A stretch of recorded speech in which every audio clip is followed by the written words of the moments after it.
Как известно, с 14 по 23 марта объявлена декада Наурыз-Нама. Пятый день декады посвящен национальной одежде. Тарасцы отметили этот день по-особому. На территории историко-культурного комплекса Куне-Тарас состоялась акция под названием «Национальная одежда в тренде».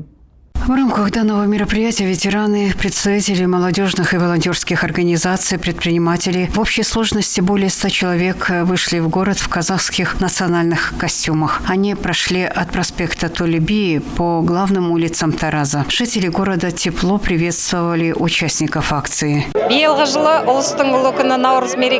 Наш самый главный праздник Улустун Улы күні Наурыз проходит нынче в особом формате. Сегодня День национальной одежды. И вот мы организовали акцию на тему «Национальная одежда в тренде». Как вы знаете, у нашего народа здесь большой выбор и богатство палитры, особый пошив и крой. И наша цель – это донести до сегодняшнего поколения все эти традиции и обычаи.